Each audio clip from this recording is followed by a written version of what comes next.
अस्सलामुअलैकुम नाजरीन कराम, नई वीडियो में आपको खुश आमदीद कहते हैं। आपको पता है कि कल एक ऑडियो मुस्तफ़ा कमाल की आई जिसके अंदर वो कह रहे थे कि नून लीग के तेवर बदल गए हैं, वो हमारे साथ इत्तेहाद नहीं करना चाहते, जबकि पीपल्स पार्टी उनसे कह रही है कि हमारी अपनी सीटें पूरी हैं।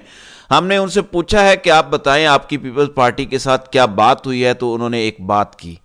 मुस्तफ़ा कमाल ने कहा कि बाकी तो खुफिया बातें हैं, हम आपके सामने रख नहीं सकते। एक बात ये थी, पीपल्स पार्टी कहती है कि हमारे तो फिर भी कोई असली वोट हैं, एमक्यूएम का मैंडेट 100% जाली है, लिहाजा उनको साथ मिलाने की ज़रूरत नहीं है। इसके बाद इंतहाई बेशर्मी से इस ऑडियो को एक्सेप्ट भी किया गया मुस्तफ़ा कमाल की जानिब से। लेकिन आज गवर्नर सिंध कामरान टिसोरी की भी एक ऑडियो आ गई है। ये ऑडियो बड़ी ही वाज़ेह है। एक तो कामरान टिसोरी ने कहा कि हमें जब उन्होंने कहा कि आपका मैंडेट 100% जाली है, तो वो कहते हैं कि हमने भी उन्हें कहा कि अगर हमारा मैंडेट 100% जाली है तो आपका भी तो 200% जाली है। आप भी तो हारे हुए हैं, पूरी रात ठप्पे लगते रहे हैं अगले रोज और आज तक रिजल्ट आपके हक में बन रहे हैं, तो आपका मैंडेट तो 200% जाली है, जो हमें आप 100% जाली कहते हैं। फिर वो कहते हैं कि हमारी 6 सीटें थी पीटीआई के दौर में, वो हमारा असली मैंडेट था। यानी ये एमक्यूएम अपनी बात कर रही है कि 6 सीटों वाला हमारा मैंडेट असली था, लेकिन जब हमने इमरान खान को छोड़कर पीडीएम के साथ चले गए तो हमारे हाथ में वो 6 सीटें भी नहीं रहीं और आज हमें असली मेरिट पर 1 सीट भी नहीं मिली। अब हमें 17 सीटें दिलवाई गई हैं और ये कहते हैं कि आप हमारे साथ हुकूमत में बैठें। आपको घिसी पिटी एक वजारत दे देते हैं, आप गवर्नर सिंध का ओहदा भी नहीं देते। अगर देना भी है तो कामरान टिसोरी को नहीं, बल्कि उनका जो मनपसंद शख्स होगा, उन्होंने कहा कि खालिद भाई को उसका पता है, उसको देते हैं। फिर उन्होंने कहा कि ये एक ऐसी हुकूमत बनने जा रही है पीडीएम की जिनको साल हर साल गालियां पड़नी है। अभी से ही गालियों का सिलसिला शुरू हो चुका है। इस्लामाबाद में साद रफीक और हनीफ अब्बासी को गालियां भी पड़ी, थप्पड़ भी पड़े। लिहाजा ये तो ऐसी हुकूमत है जिसके साथ मिलके 1 सीट तो क्या आधी सीट भी आइंदा नहीं मिलनी। तो हम इस गुनाह बेलज्जत में क्यों पड़े? यानी ऐसा गुनाह जिसकी कोई लज्जत ना हो, कोई ओहदा ही ना हो। यानी अगर ओहदे मिले फिर तो हम ये गुनाह करने को तैयार हैं। तो अब जब ये ऑडियो आई है, इसने तो सारा पोल ही खोल दिया है, क्योंकि एमक्यूएम खुद तस्लीम कर रही है कि हमारा ये मैंडेट नहीं है, ये चोरी का है, उनका भी चोरी का है। यानी गवर्नर सिंध खुद ये तस्लीम कर रहे हैं, ये गवर्नर सिंध की ऑडियो है। अब जितना भी कोई घटिया गवर्नर हो, है तो गवर्नर ही ना, वो ये तस्लीम कर रहा है कि 17 की 17 सीटें हमारी जाली हैं, हमारा मैंडेट असली नहीं है, जबकि नून लीग का भी 200% मैंडेट जाली है और हमें ये ऑफर्स की जा रही हैं। अब ये सारे मैंडेट चोर जो हैं ये रंगे हाथों पकड़े जा रहे हैं। दूसरी जानिब मोडीज ने एक रिपोर्ट जारी की है। रिपोर्ट आई है कि पाकिस्तान के अंदर जो हुकूमत बनने जा रही है मखलूत, ये इंतहाई कमज़ोर हुकूमत है। इनके पास अवामी मैंडेट नहीं है, लिहाजा इस हुकूमत के आने के बाद पाकिस्तान में मज़ीद तबाही आएगी, मज़ीद माली ख़तरात होंगे और यह हुकूमत मईशत नहीं चला सकेगी, मामलात मज़ीद मनफी में जाएंगे। इससे पहले फिच की रिपोर्ट आई, फिच ने भी यही दावा किया था और अब मोडीज की रिपोर्ट आई है कि ये जो हुकूमत आप बनाने जा रहे हैं ये कमज़ोर तरीन हुकूमत है, इनके पास अवामी मैंडेट नहीं है। इनके आ जाने के बाद हालात पाकिस्तान के मज़ीद ख़राब होंगे, क्योंकि ये सारे चोर उचक्के हैं। लिहाजा अब काम तो नहीं बनने जा रहा, मईशत भी नहीं चलने जा रही। दूसरी जानिब आज केपीके में बड़ा अहम इजलास हुआ, इसकी कुछ तफसील मैं पिछली वीडियो में बता चुका हूँ।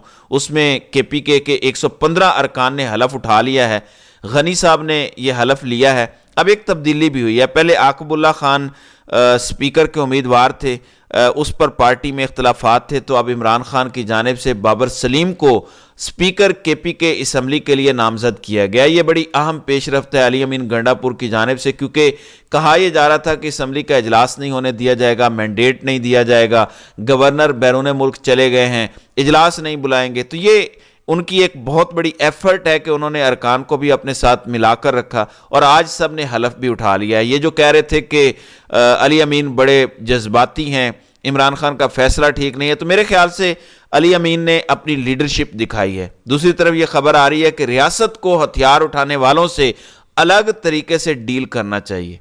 نگران وزیر اعظم کا عدالت میں پیش ہو کر بیان۔ بڑے عرصے سے عدالت انہیں انوار الحق کاکڑ کو طلب کر رہی تھی، تو آج نگران وزیر اعظم بھی اسلام آباد ہائی کورٹ میں محسن اختر کیانی کے سامنے پیش ہوئے ہیں۔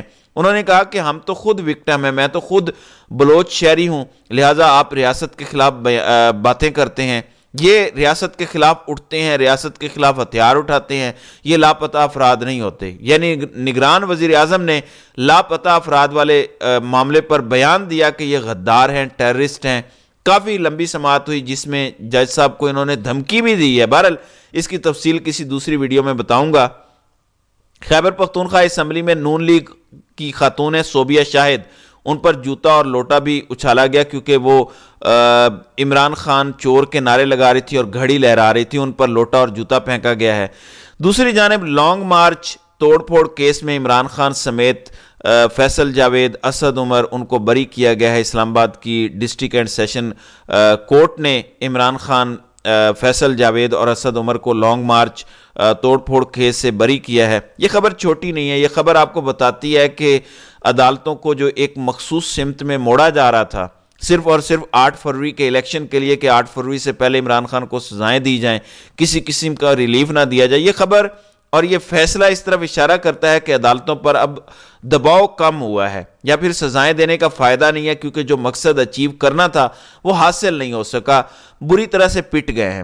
پھر 8 فروری کا مینڈیٹ جس نے ثابت کیا کہ عوام کس سمت کھڑی ہے، اس وجہ سے بھی عدالتوں کے اندر اعتماد میں اضافہ ہوا ہے۔ بہرحال خبر یہ ہے کہ اسلام آباد کے جوڈیشل میجسٹریٹ شبیر بھٹی نے بانی پی ٹی آئی سمیت دیگر کی بریت کی درخواست منظور کی اور عدالت نے عمران خان، فیصل جاوید، اسد عمر، راجہ خرم نواز، علی نواز اوان کو لانگ مارچ توڑ پھوڑ کیس سے بری کر دیا۔ عدالت نے کہا کہ وکیل صفائی کے مطابق عمران خان اور دیگر ملزمان کو دفعہ 144 نافذ ہونے کا علم نہیں تھا۔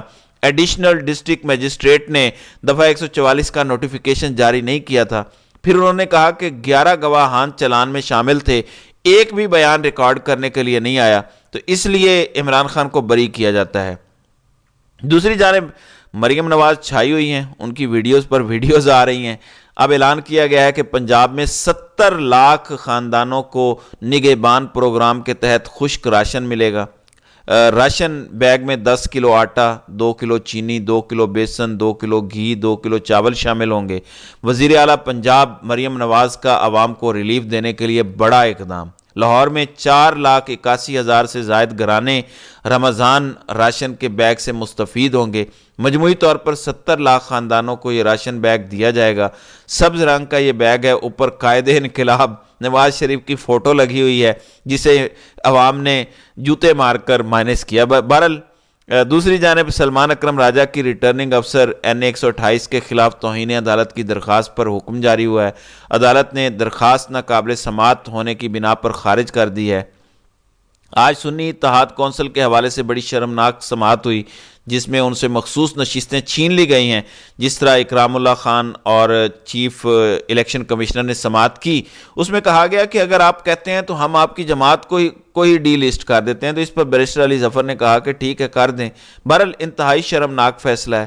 دوسری جانب الیکشن کمیشن نے NA 15 مانسیرا سے نواز شریف کی درخواست خارج کر دی ہے اور ریٹرننگ افسر کو 3 روز میں کنسولیڈیشن مکمل کرنے کا حکم دیا ہے۔ ظاہر ہے فرق بہت زیادہ تھا، ویسے بھی انہوں نے ایک آدھا فیصلہ ایسا دینا ہے کہ نواز شریف کے ساتھ بھی تو ہم نے ایسا کیا ہے، ہم نے وہ والا معاملہ بھی تو ٹریبیونل کے اندر بھیجا ہے، اس لیے PTI والے کیوں رو رہے ہیں، ہم تو میرٹ پر فیصلہ کر رہے ہیں۔ یاد رکھیں ناظرین اکرام، یہ حکومت چلنے والی نہیں ہے۔